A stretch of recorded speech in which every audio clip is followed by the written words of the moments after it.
This is NBK, nothing but Knicks. When send past the assist, you know that it's #1 show that breaks down the game. If you can't play defense, stay out my way. Dribble the ball, come down the lane. 5 seconds on the shot clock, who gon' win us the game?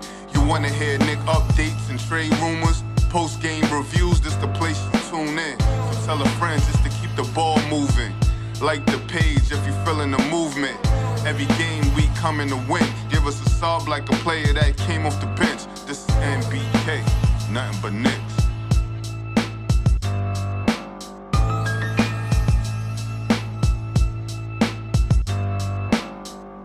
Knicks family, what's poppin'? It's your boy. Ladies and gentlemen, we are in Game 3 of the Knicks preseason. They play the Celtics tonight at 7:30. The game is in Boston. I believe it's in Boston. I need to check it just to make sure, but I do believe it's in Boston. And the game will be on NBA TV, ladies and gentlemen. All right, but before we even get to talking about the Knicks versus the Boston Celtics, I do want to take a look at what's going on in Knicks news. But before we do that, I do want to remind you, we have 2 tickets left to the Knicks versus the Cleveland Cavaliers on November the 1st. All right, tickets are $155 per ticket. There's a link in the description of the video. There's one also tagged to the top of your YouTube chat, sections 223, 224, 225. Get those tickets, ladies and gentlemen. They're still dangling out there, those last 2, so somebody can get them. Make sure you jump on it. Make sure you get them. All right? Let's get to some news, though. Talk about what's going on with the New York Knicks and the Toronto Raptors. All right? That is, I don't know. It's a weird thing for an NBA team to be suing an NBA team. The Raptors seem to agree. You know, if you looked at Steph Bondy has the entire document filed by the Toronto Raptors. But I'm not going to do that whole thing. I'm just going to look at what Ian Begley posted. All right, so according to Ian Begley, lawyers for the Raptors called the Knicks lawsuit against them baseless and a public relations stunt. All right, in a motion that they filed yesterday, the lawyers claim, Toronto's lawyers said the New York Knicks complaint to be arbitrated and want a civil suit to be dismissed. Oh, I read that wrong. The Toronto lawyers want claims in the New York Knicks complaint to be arbitrated and want the civil suit to be dismissed. There, I said it correctly.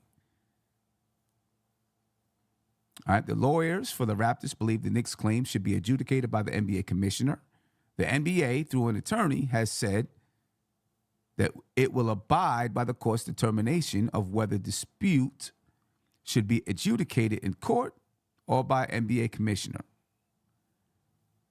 All right, or by the NBA commissioner. You know, you only got so many characters. All right, the Toronto lawyers say the alleged theft by the former New York Knicks employee involved little more than publicly available information compiled through public sources readily accessible to all NBA members. All right, so here we go. You know, when they're, you know, kind of a nasty dispute, ladies and gentlemen. And then the Knicks, a statement from the Knicks says, as we have previously stated, given the theft of proprietary and confidential files in clear violation of criminal and civil law, we were left with no choice but to take this to federal court and are confident that the judicial system will agree.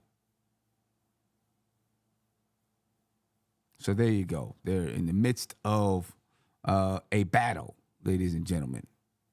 The New York Knicks and the Toronto Raptors. You know, who knows how this is going to play out or what's going to happen. The only thing I do know is the Knicks and Toronto will not be doing any deals anytime soon. They won't be working together anytime soon. You know, who I don't know what it's all about. I mean, we know what it's about because we've read about it in the news, but I don't know. It's we'll see. I guess I'll say this: if they took information, if that employee took information from the Knicks, videos, policies, procedures, whatever it is, if he took it from the Knicks and brought it to Toronto, it's illegal.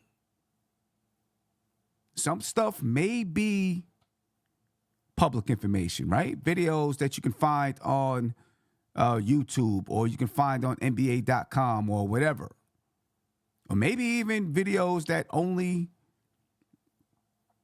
NBA members have access to. Fans don't have access to, but NBA members do. I don't know. But it's not just the videos. It's how you use those videos. And did you use those videos in partnership with other classified information? It's not just the videos. Right? It's not just the videos.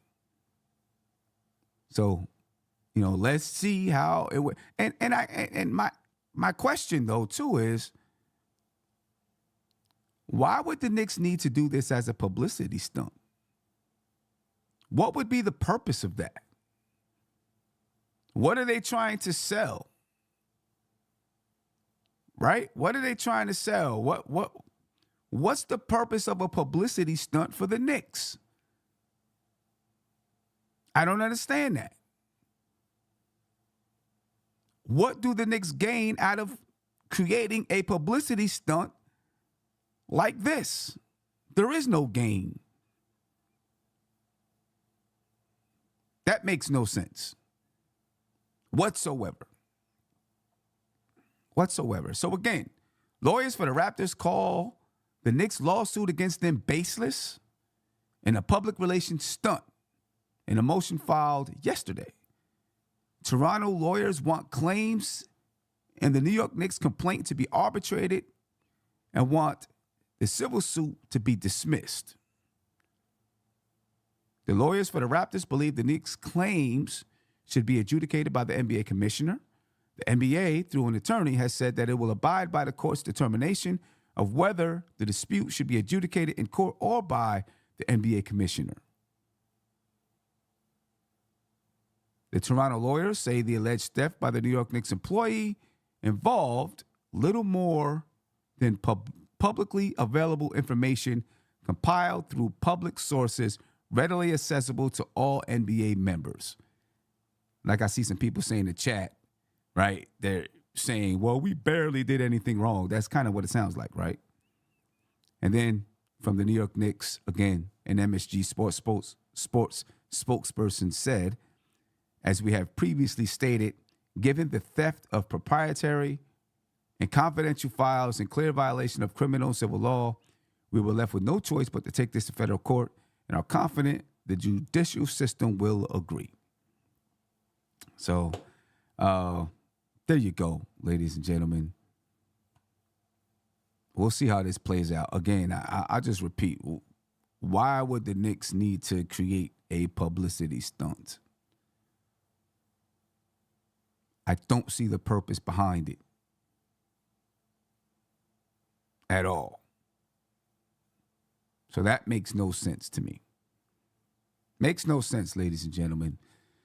The New York Knicks and the Toronto Raptors in the midst of a lawsuit. I think many believe this won't be wrapped up for probably a year. Probably a year. All right, but the Knicks play the Celtics tonight. Beyond that, they play the Celtics tonight, and I'm pretty sure when the Knicks play the Raptors, there'll be tons of information about this entire lawsuit. You know what I mean? Tons of information about this lawsuit. Now, I do want to say one more thing, though. One more thing. Kerry Cox said that the Raptors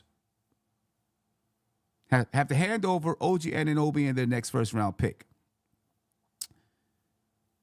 I guess, and I know you're playing around. I know you're playing around. But I do feel that because this is now being taken to federal court outside of the NBA's jurisdiction, and we'll see if it remains that way. But I don't know if we're now talking about like first round picks and stuff like that. I think it gets a little bit more serious. And maybe this is the reason why the Toronto Raptors are like, yeah, we want this to stay in the NBA, right? We want the NBA to decide if something was done illegally. Because now you can circumvent real life punishment if there is going to be some punishment. Because in the NBA, you know, maybe you lose a few dollars, maybe you lose a draft pick. When you start talking about federal court, it is a civil suit, so no one's going to go to jail, I don't think. Right? But I doubt anyone's going to go to jail. But, you know, you get more serious punishments when you go to the federal government. Right? And then it sets a precedent as well. And it sets a precedent in the NBA. Right? And when you get a precedent set, they begin to follow suit and all of that kind of stuff. Right? So we'll see how that goes and where it goes. You know what I mean? Yeah. But the Knicks play a game tonight, ladies and gentlemen. Beyond that, they play a game tonight versus the Boston Celtics. What I hope is going to be a good basketball game. All right, the Knicks are on the first end of a back-to-back. So, of course, there's going to be questions about who actually plays. All right, so far, I've seen nothing to say. It's like 5:18. I've seen nothing to say that certain players from the Knicks will not be playing or certain players from the Celtics will not be playing.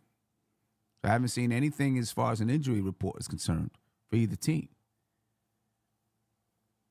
Now, I mean,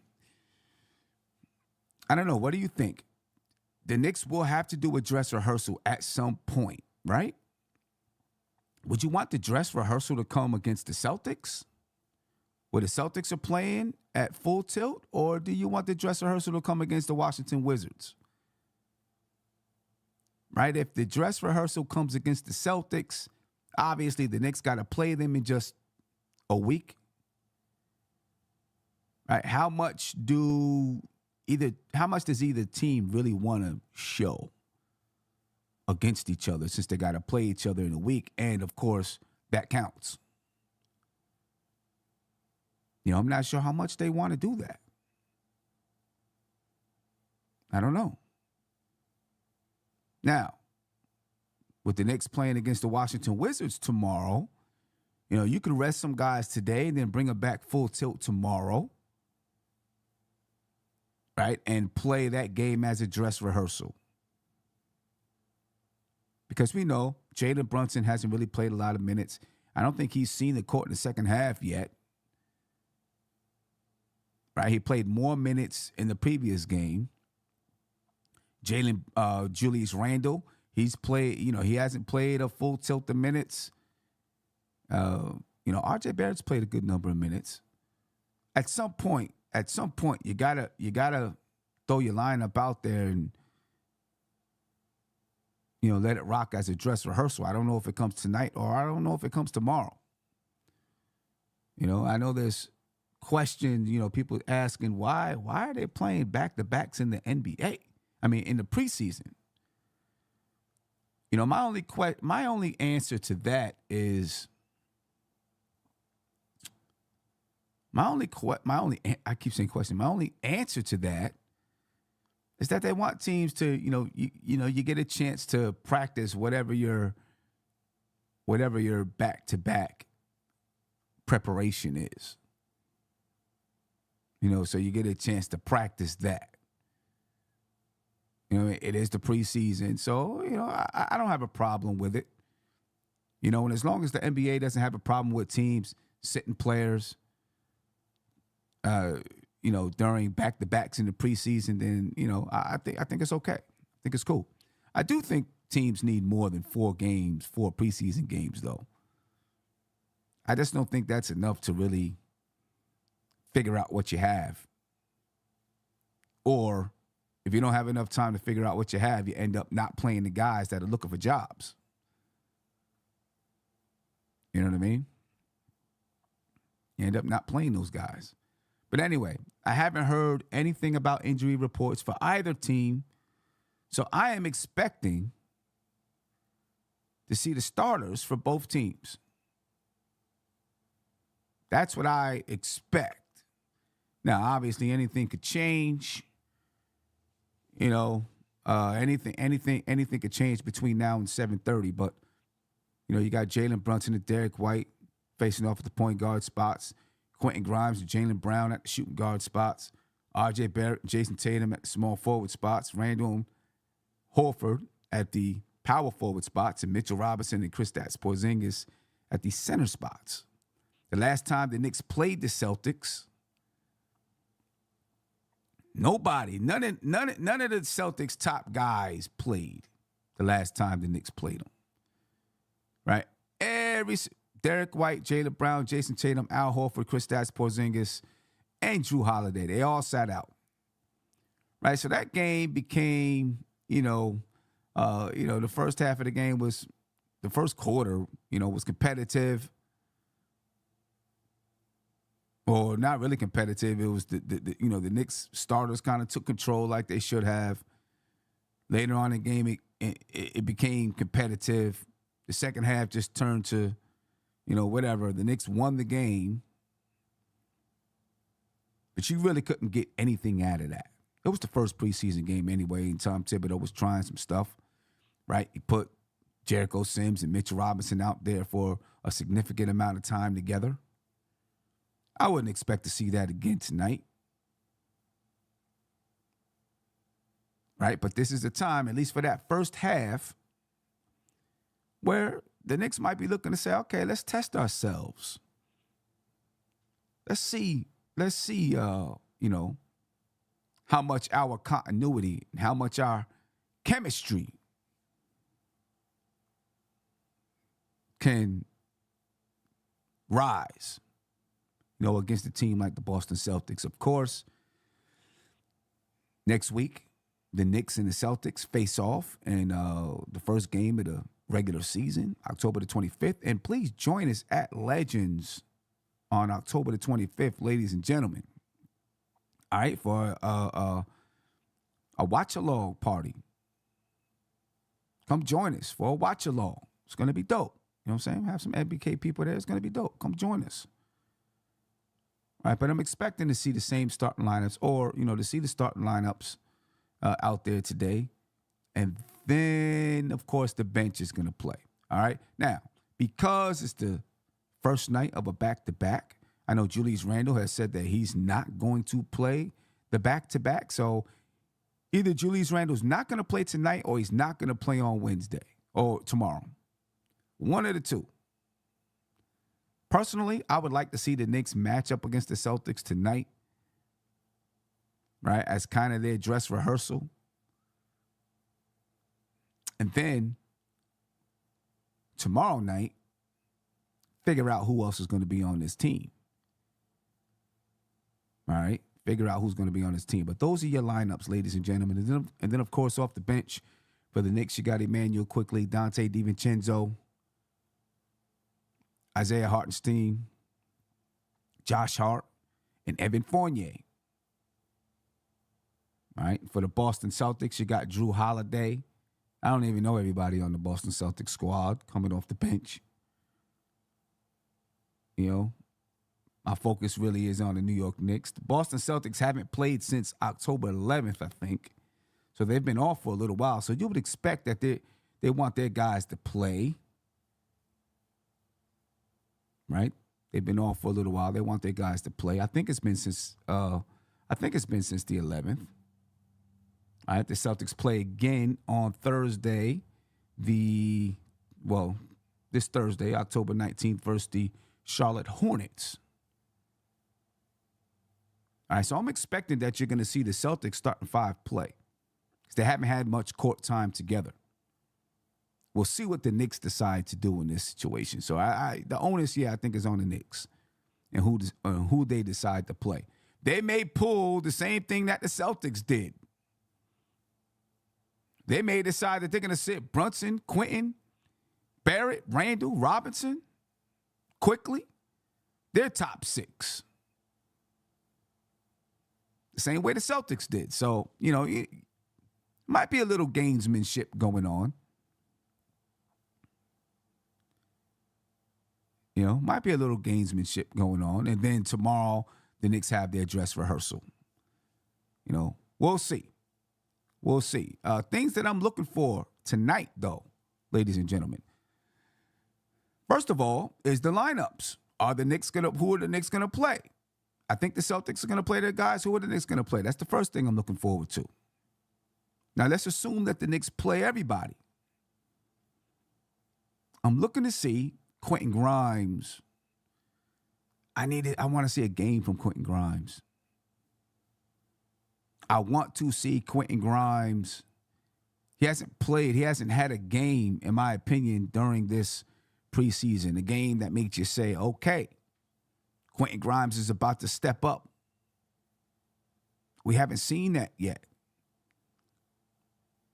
I'm looking to see that from Quentin Grimes, right? Because, when we talk about the Knicks' continuity and them using their continuity to get better, part of that is guys like Quentin Grimes, Emmanuel Quickley, Mitchell Robinson, R.J. Barrett. Part of that are these guys taking steps forward, right? Because that adds to the depth. Now they have chemistry with the squad already, plus they're taking steps forward. Quentin Grimes is critical for the Knicks to be better than they were last season. So I think he's critical. Very critical. And so far, I haven't seen what I'm looking for. I want to see a little bit more shot creation. I want to see him be more consistent shooting the ball. And I know he's young, right? But I want to see those things. Sometimes I don't feel like he plays with extreme confidence. Now, I want to see him step up and play with that kind of confidence. Right? So I'm looking to see Quentin Grimes show me just a little bit more. And even if he comes out and he's knocking down 3 after 3 after 3, that's not exactly what I'm looking for, but I'll take it. I'll be happy with that. I'll take it. But I want to see a little bit more of the shot creation. I want to see a little bit more of him handling the ball. I want to see the Knicks use him a little bit better. Right? Down screens. Slashing to the basket, things like that. Right, so I'm looking to see more production from Quentin Grimes. I want to see if R.J. Barrett, if he is playing, I want to see if he can get to the line the way that he's been getting to the line against a team like the Celtics. Right, and now I know he did it in the first game versus the Celtics, but the Celtics didn't have their top 6 players playing. So I want to see R.J. Barrett get to the line and knock down his free throws. He was 9 for 9 in the first game. He was 9 for 12 in the second game versus Minnesota. So I want to see him do that same thing against Boston with their main players on the court. Get to the line. Knock down your free throws. Because if RJ can get to the lines 8, 9 times a game, even if he's not shooting incredibly efficient, it's going to help big time. Big time. I want to see if the Knicks can continue to play in transition, get out and go in transition. They've done, over the first 2 preseason games, I thought they've done a really, really good job getting out in transition, scoring in transition, right? They've run the fast break, I think, tremendously, to be honest with you. They're spreading the floor well. Shooters are running to the shooter spots. Other guys are giving good spacing to the person with the ball. So I thought they've done a really, really good job doing so, and I want to see them continue to do it. Continue to do it.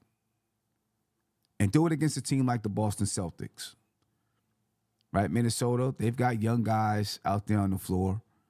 You know, doesn't mean that they can't defend and defend in transition, but they're young, right? The Celtics should be a much better team. They should be better in transition defense. They should be, a little bit smarter in the shots that they're going to take, so on and so forth.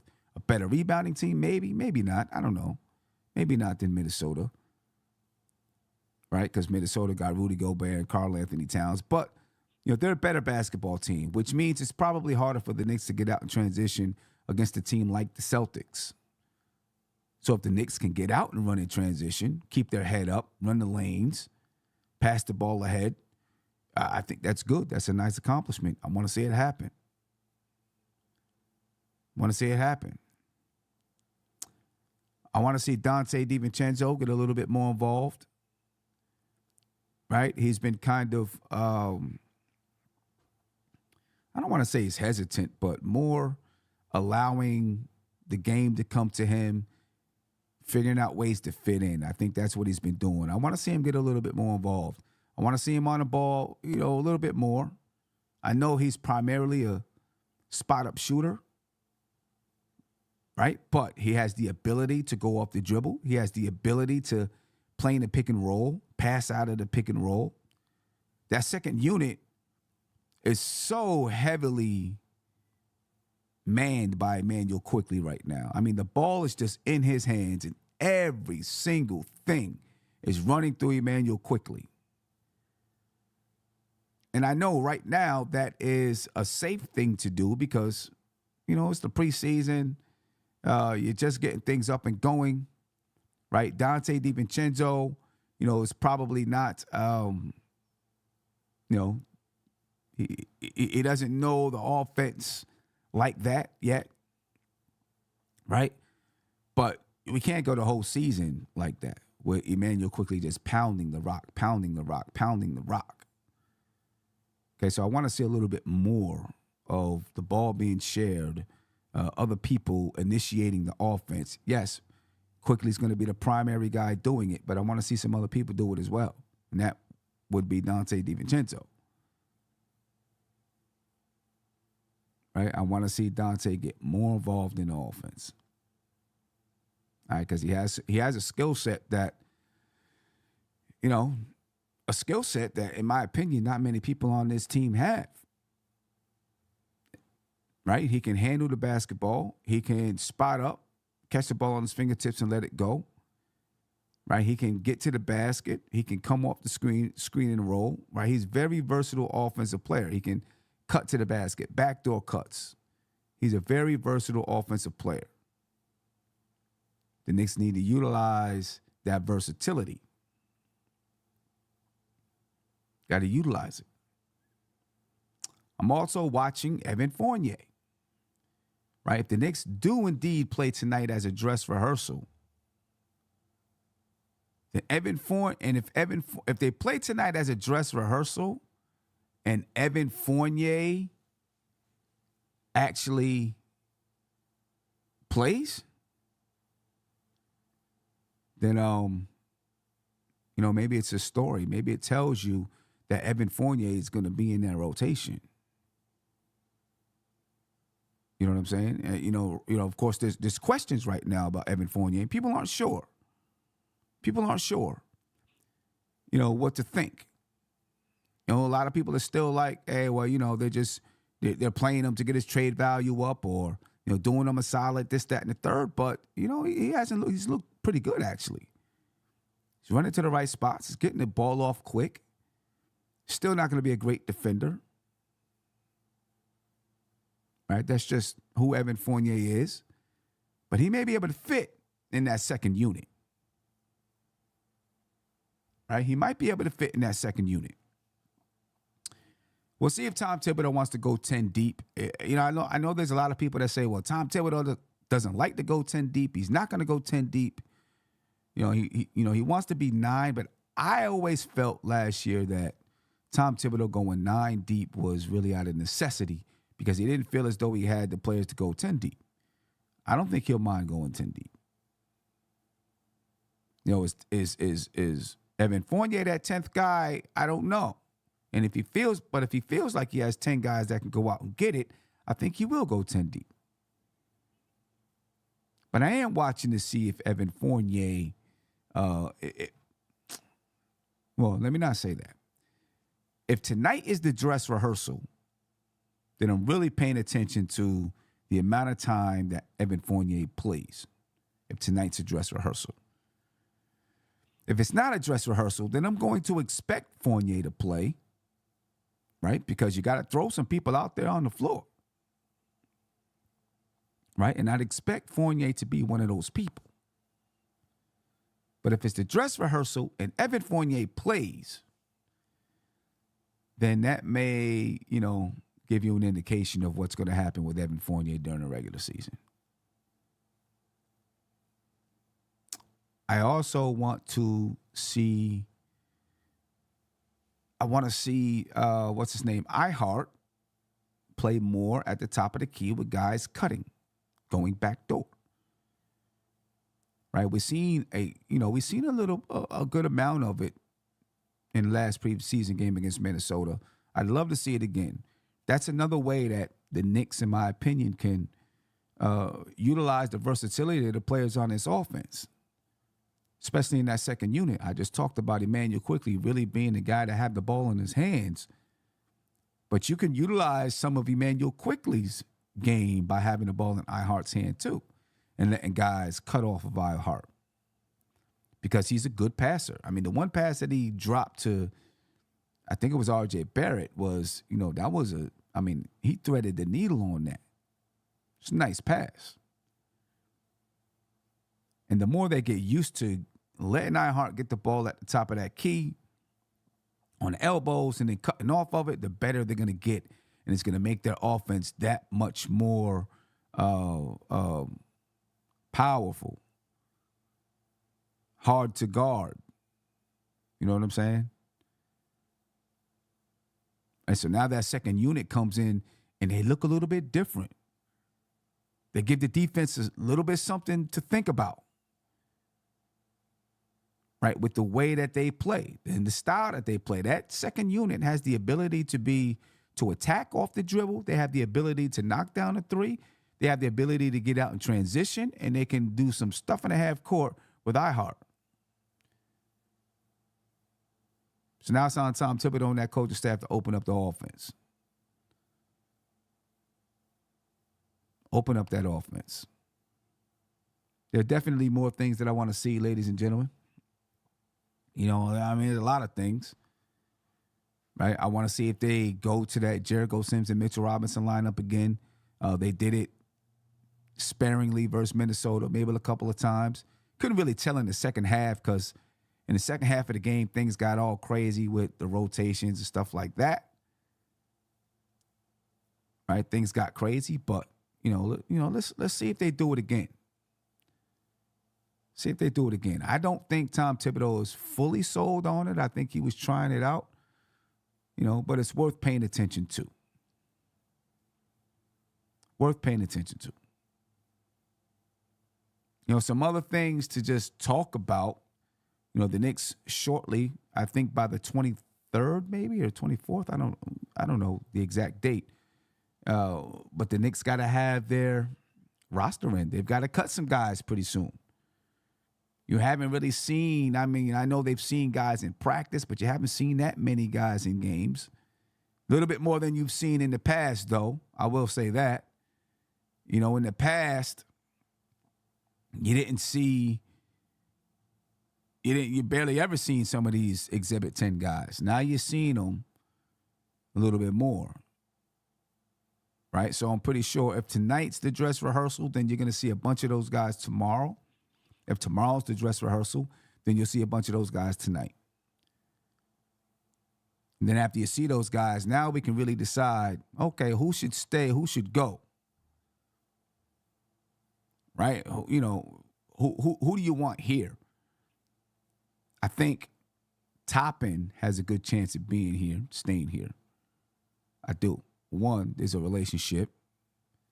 You know how the Knicks are with relationships. Two, Tom Thibodeau's talked about him and his defense. Right? So, you know, he may like his defense, and he's an athlete. And he can handle the ball better than Nobi did, I think. You know, so maybe Jacob gets a chance to be on this squad, right? Because the Knicks do have a couple of, one or two spots available, and I'm pretty sure these guys in training camp are battling it out. Right? We haven't really seen much of Charlie Brown Jr. I don't think Charlie Brown Jr. was really brought here to potentially make the roster. You know? More of just an Exhibit 10 guy, work out, battle up against the starters in the bench and stuff like that. But over these next two games, I'm pretty sure we'll get a chance to see Charlie Brown Jr. You haven't seen much of Nathan Knight. Nathan Knight, Windler, and the young kid, they're on two-way contracts. So even if you don't see a lot of those guys, you know that they're still part of the roster. They're part of the organization. It's those other guys that we don't know about yet. Those other guys. I think tonight, if we talk about, let me skip my topics over. I'm way behind on the topics on this page. I think tonight, though, if we talk about predictions, I think the Knicks come out. It's hard for me to say if they're going to play this like a regular game or not. I don't know if this is going to be the dress rehearsal or not. It's hard to say. One of the two games is going to be the dress rehearsal. The other game is going to be, guys getting their chance. I would like tonight to be the dress rehearsal. So I'm going to predict that tonight is the dress rehearsal. I could be wrong, probably will be wrong, but I'm predicting that tonight will be the dress rehearsal against the Celtics.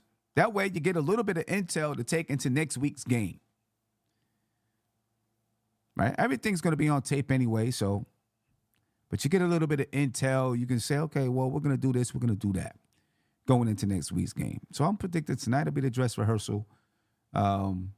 Be a fun game to watch. Yeah, even when we get down to the fourth quarter, though, I don't think, even if they go, if the main characters play the first three quarters, I think when you get to the last 6 minutes of the fourth quarter, I don't think they play it like it's a regular season game anymore. I think now they put some other guys in the game, regardless of the score. Because I think they want to save that. They don't want to give away those secrets. They'll say, okay, we'll battle it out for most of the game, but anything they have in store for the last 6 minutes of the game, I don't think they want to do that because they play next week. Right? So I'm predicting that they're going to play starters, bench players, their rotation players until about the last 6 minutes of the game. I think, did the Knicks come out with a win? I don't know if it really matters if the Knicks come out with a win. I'll just say, yeah, the Knicks come out with a win. You know what I mean? But I don't think it's going to matter much if the Knicks come out with a win or if they lose. Again, it's preseason and we're not going to see everything. I am going to predict that, I think Randall's going to have a good game. He kind of struggled a little bit last game. I think Jalen Brunson is going to play well. He didn't get a chance to play against these guys. Well, he played against Boston in the first game for 5 minutes and 38 seconds, but it wasn't this Boston. So I think he's going to play. I think those guys are going to take it serious too. I think that first group is going to take it serious when they get out there on the floor. This is one of those teams that they've got to prove to. They got something to prove. So I think they're going to take it serious during the time that they're out there. But anyway, ladies and gentlemen, quick show. Ran this one for Dolo. Ran it for Dolo. I want to remind you, though, again, We got those Knicks versus Cavs tickets. All right. The link is in the description of the video. There's one tag to the top of your YouTube chat. November 1st, section 223, 224, 225. That's center court. All right, $155 per ticket. There's only 2 tickets remaining, ladies and gentlemen. So check it out, and get them now. These are the 2 last stragglers, but the seats are good. Great seats. You're not going to get them anywhere else at this price. All right. Tonight, I will be on a post-game show, but I will probably only have seen half of the game. I got basketball practice until 9 o'clock. All right, so when I get here, I probably would not have seen the first half of the game. I should have, seen the second half of the game, but we're going to do the post-game show anyway. And we'll be doing a Losers Lounge tonight. Probably me and Tony. Maybe somebody else might jump in. All right, for whichever team loses, we're doing a Losers Lounge. All right, so make sure you check us out, ladies and gentlemen. I appreciate your time. Thank you for being here. Go check out those tickets. And, smash that like button on the way out.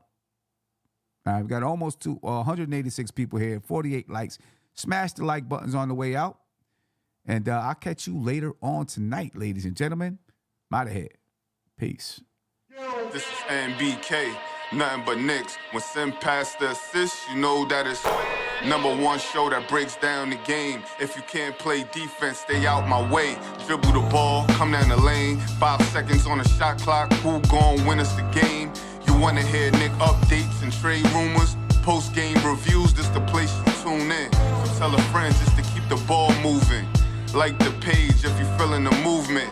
Every game we coming to win. Give us a sub like a player that came off the bench. This is NBK, nothing but Knicks.